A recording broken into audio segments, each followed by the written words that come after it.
Good morning. Penny Myers here. I tried this video yesterday and I was having some internet issues. So let's try this again. I want to talk to you about without a filter.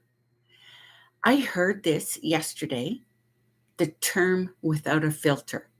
So I Googled it. And one of the meanings I got when someone has no filter. It means they say things without thinking about their audience. They may blurt out something that makes you unconscious, uncomfortable, and not aware of the consequences. Well, let's think about that for a moment.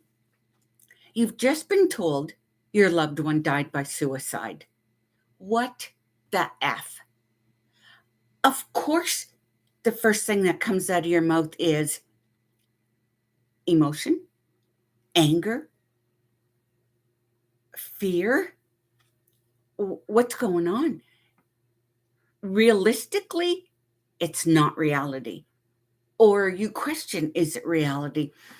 Things are going to come out of your mouth, my mouth, without giving it a second thought who's listening, and that my audience or my friends or family or neighbor or just a stranger is sitting around me.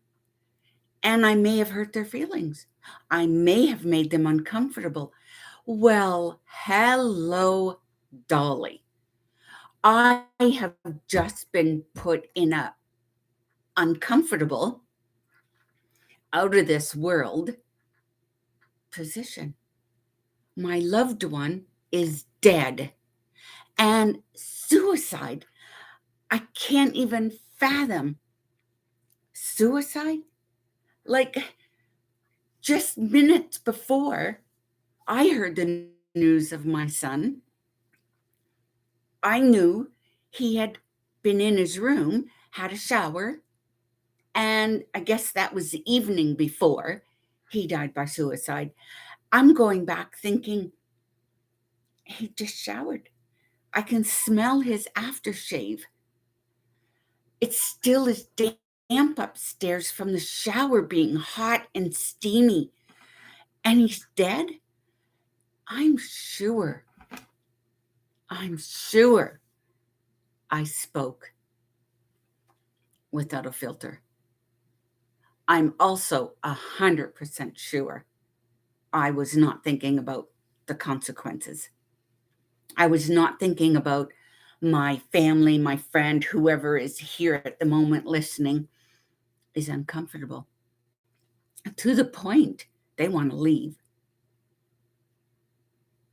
I can't even apologize for that, because if you have ever been put in a position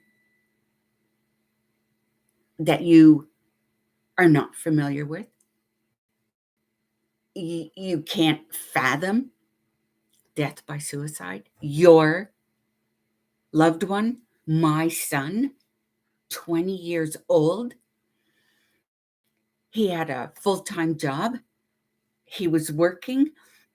He had just got his truck. Come on. Without a filter? Absolutely. But knowing that, we need to educate people. It's okay to speak without a filter because of grief, the shock, the unknown of what do I do? Where do I start? I know there must be a million things to do. I cannot be held responsible. I cannot be held accountable for what I say and how I behave. I would want to say, I hope you trust.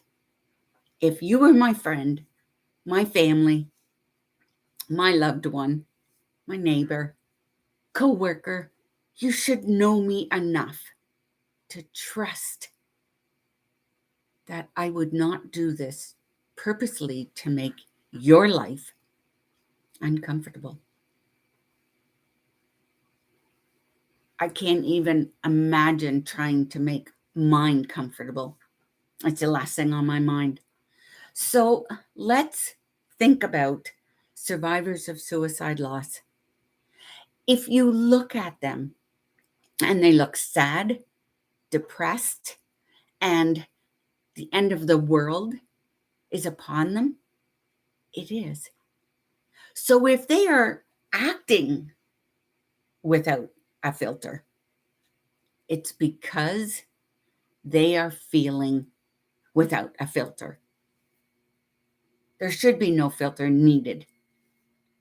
Pain, hurt, loss, death, heartbreak, unimaginable emotions yet to come, and who knows for how long, without a filter. Wow, what an amazing term. What a description of where I was, how I was, and now I get it. That is exactly what I'm thinking, without a filter. And